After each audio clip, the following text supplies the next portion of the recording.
Tomorrow, the United States of America turns 250 years old.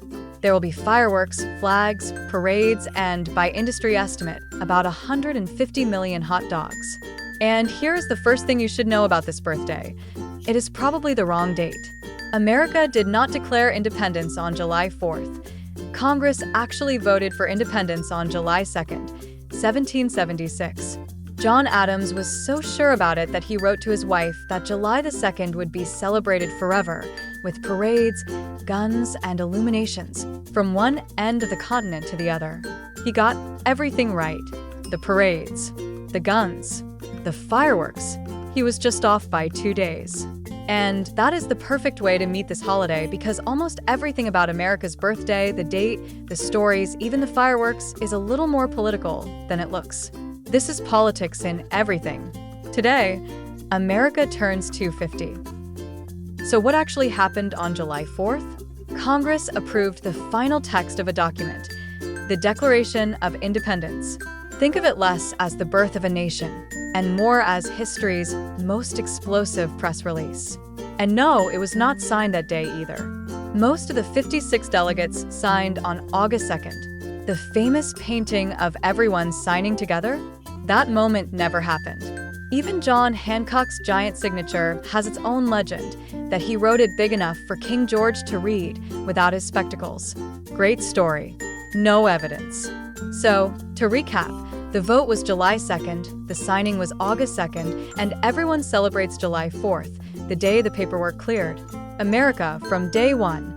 The argument is what counts, but the document gets the birthday. While we are ruining things, let us do the myths. Rapid fire. The Liberty Bell cracked while ringing out independence on July 4th, 1776, right? No. That story comes from a children's fiction book written in 1847. The bell probably did not ring at all that day, and the famous crack came decades later. Betsy Ross sewing the first flag for George Washington? A lovely story. First told by her grandson in 1870, nearly a century after the fact, with no documents to back it up. Historians mostly shrug. Even Yankee Doodle started as a British song mocking Americans, who liked the tune so much they simply kept it. See the pattern? Nations do not just need history. They need stories. And when the facts are too messy, the stories win. Every country does this. America just does it with better marketing. Now for the part that still gives historians goosebumps. July 4th, 1826. The country turns 50. And on that exact day, two of the men behind the Declaration, John Adams and Thomas Jefferson, die. Within hours of each other. They had been partners, then bitter rivals, and finally, in old age, pen friends. Adams' reported last words, Thomas Jefferson survives. He was wrong. Jefferson had died 5 hours earlier, at Monticello. 5 years later, President James Monroe also died on July 4th. And in 1872, a future president, Calvin Coolidge, was born on it. At some point, you stop calling it coincidence and start calling it branding. July 4th was becoming more than a date. It was becoming sacred. And in politics, nothing is more powerful or more fought over than a sacred date. Because here is the hard part of the birthday. The Declaration says, "All men are created equal." It is one of the most powerful sentences ever written. And it was drafted by a man who enslaved more than 600 people over his lifetime. In 1776, slavery was legal in every one of the 13 colonies. 76 years later, in 1852, the great abolitionist Frederick Douglass stood before a mostly white audience and asked the question that still echoes. What, to the slave, is the 4th of July? His answer: the day that reveals, more than any other, the gap between the promise and the practice. But Douglass did not ask America to throw the Declaration away. He did something smarter. He claimed it. That sentence, he argued, was a promissory note, and he had come to collect. And ever since, that is how the birthday works. Every movement in American history shows up on July 4th, holding the founders' own words as a receipt. All right, lighter fare. The fireworks. That was Adams again. Illuminations from one end of this continent to the other. Americans took the suggestion seriously. They now spend well over $2 billion a year blowing things up in the sky. Here is the twist. Nearly all of it, by industry estimates, more than 90% of consumer fireworks, is imported from China. That is right. The signature ritual of American independence arrives in shipping containers from the country Washington argues with most. Every few years, a trade war threatens tariffs on fireworks, and the most patriotic industry in America quietly asks for an exemption. Add the 150 million hot dogs, and you have the modern 4th of July, a celebration of independence that is completely dependent on global supply chains. And the rest of the party kit has fine print too. The Star-Spangled Banner, written in 1814 and set to the tune of an existing British song, one that was popular with London social clubs. The Bald Eagle? Benjamin Franklin never formally proposed the turkey instead. That legend grew out of a single teasing letter to his daughter, in which he did, to be fair, call the eagle a bird of bad moral character. Even the shopping is traditional now. July 4th has become one of the biggest sales weekends of the year, which means the anniversary of a tax revolt is now a discount event for mattresses and dishwashers. Somewhere, the founders are confused. Or proud. Honestly, with this country, it is hard to tell. Want to know what a country is going through? Look at how one of its big birthdays goes. 1876, the Centennial. Philadelphia throws the first World's Fair ever held on American soil. 10 million visitors. On display, a giant torch-bearing arm, the future Statue of Liberty, being sold to the public piece by piece as a fundraiser.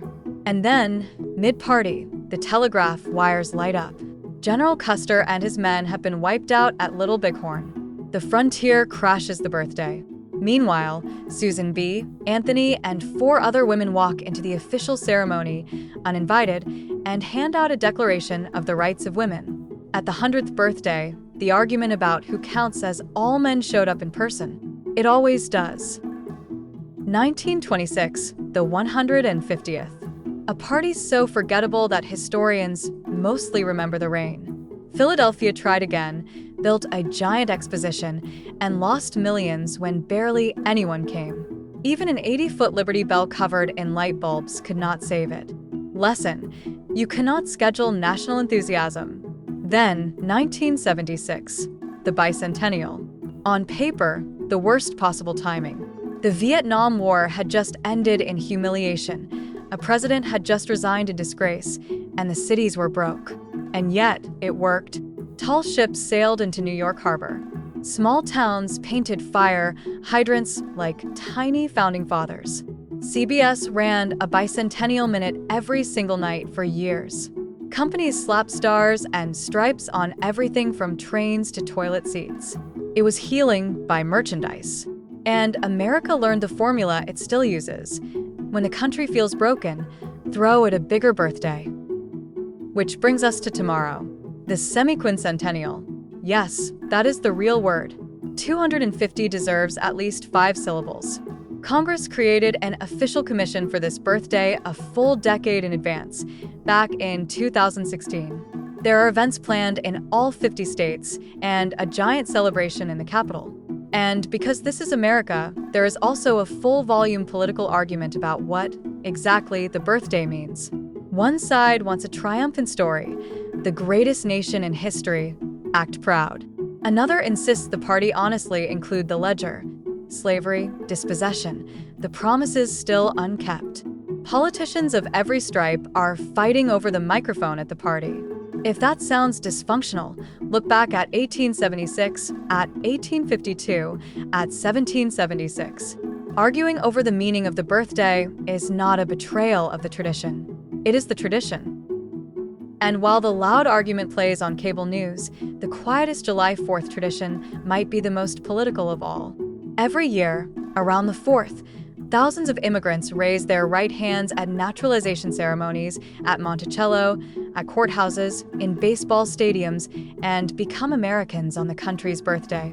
It is the guest list updating itself live, because that has always been the real story of this holiday, who is included in We the People. In 1870, Black men won the vote on paper. In 1920, women. In 1924, Native Americans, the first Americans, finally got citizenship. In 1965, the Voting Rights Act tried to make the paper real. The fireworks are the same every year. The week keeps changing. That is not a footnote to the birthday. That is the birthday. One more thing makes this birthday odd. Most countries are built on land, language, or a shared enemy. The United States is one of the few built on a document. You can, in theory, become American by agreeing with a piece of paper. Political scientists call it a creedal nation. It is also why America's birthday format went global. Pick a date, write a declaration, add fireworks. Dozens of independence movements copied the homework, some of them word for word. Vietnam's 1945 Declaration of Independence literally opens by quoting Jefferson. When your founding document is your identity, every argument about the country becomes an argument about a text, which explains a lot about American politics. It is 250 years of fighting over what one sentence means.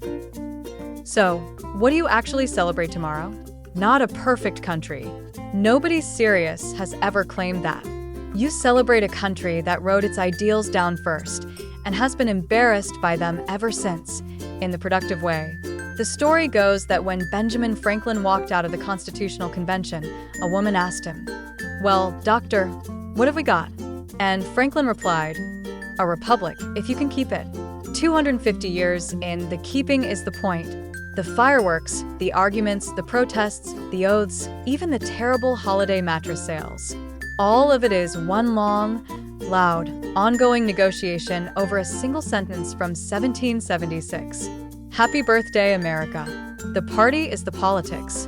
It always was.